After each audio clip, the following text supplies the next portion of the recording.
समय समय से इन्हें धर्म की ओर जोड़ते रहना यह आपकी जिम्मेदारी बनती है। और आप अगर ऐसा नहीं करेंगे तो इसमें नुकसान किसका है? आपका तो है ही, आपके श्रीमान जी का भी नुकसान है। इसलिए धर्मपत्नी हो, धर्मपत्नी का काम है धर्म के मार्ग पर स्वयं भी चलना और अपने पति को भी धर्म के साथ जोड़ करके रखना, यह धर्मपत्नी का काम।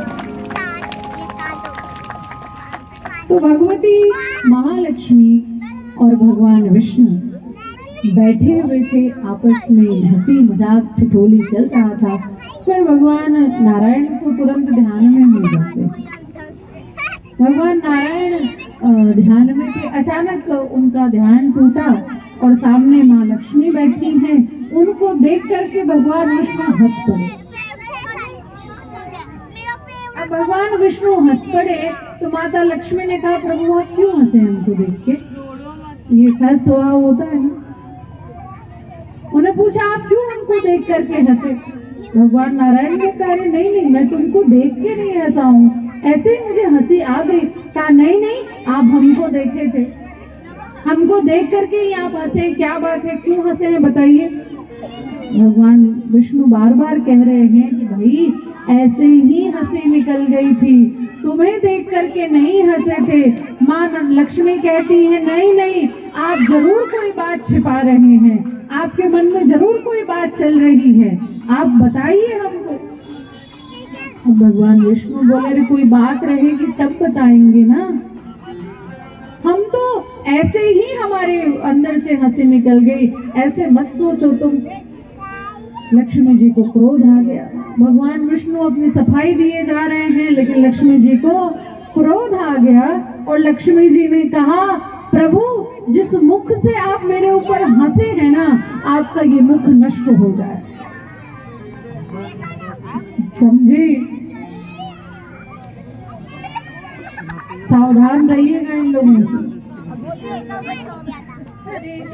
धर्मशास्त्र भी कैसी बात, धर्मशास्त्र कहता है कि पति के द्वारा किया हुआ पुण्य पत्नी को प्राप्त होता है और पत्नी के द्वारा किया हुआ पाप पति को प्राप्त होता है।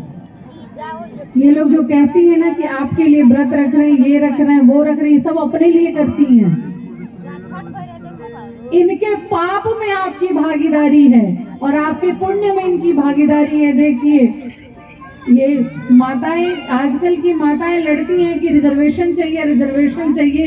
अरे भगवान इतना ज्यादा रिजर्वेशन देके भेज दिए हैं, भगवान पहले से आरक्षण देके भेजे हैं कि ये बंदा कुछ भी करेगा इसका आधा पुण्य तुमको मिलेगा और तुम कुछ भी पाप करो तुम्हारा आधा पाप वो लेके भोगेगा।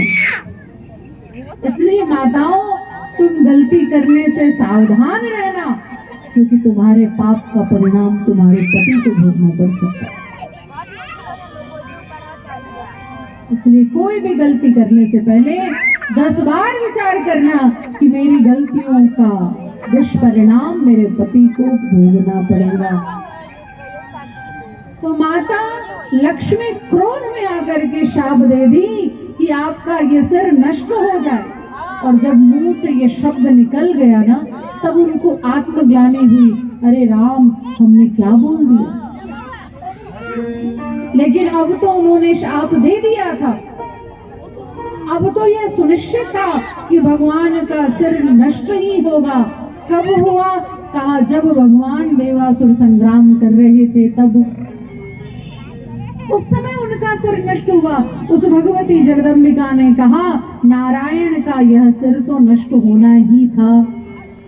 तब ब्रह्मा जी ने पूछा अब क्या करें माँ, अब हम क्या उपाय है?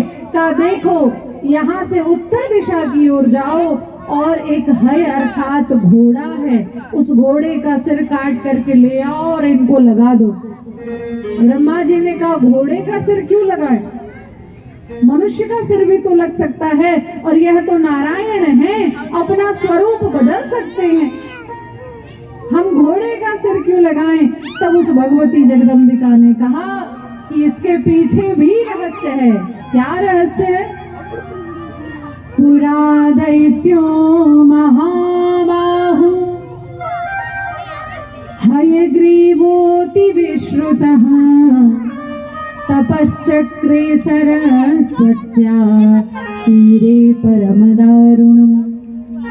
पुरा काल में हयग्रीव नामक एक दैत्य था। हयग्रीव मतलब जिसका पूरा शरीर मनुष्य का और सिर घोड़े का।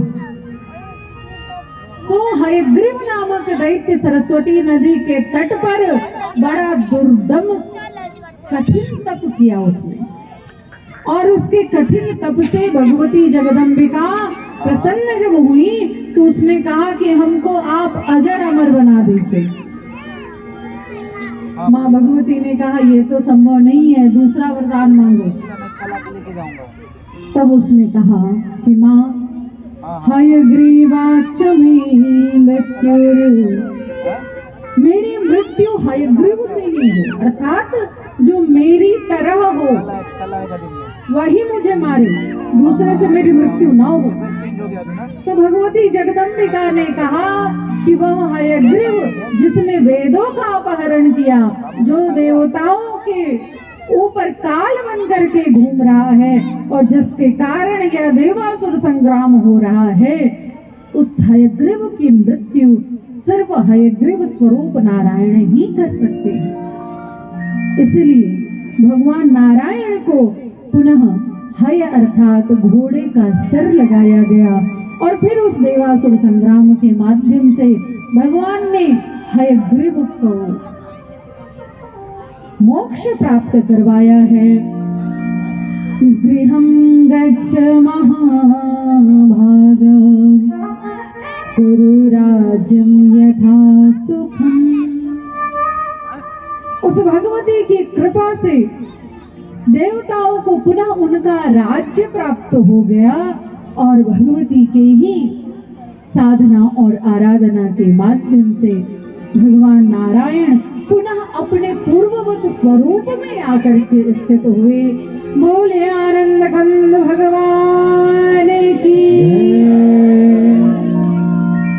तो बिना शक्ति के कोई भी देवता कोई काम नहीं। कल मैंने कहा था ना कि कोई नहीं कहता है कि हम शिव विहीन हो गए हैं, कोई नहीं कहता है कि हम ब्रह्मा विहीन हो गए हैं, लेकिन हर एक व्यक्ति कहता है कि हम शक्ति विहीन हो गए।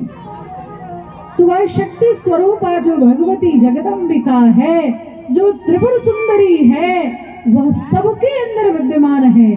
चाहे वह देवता हो तो, चाहे वह दैत्य हो तो, कोई भी क्यों न हो,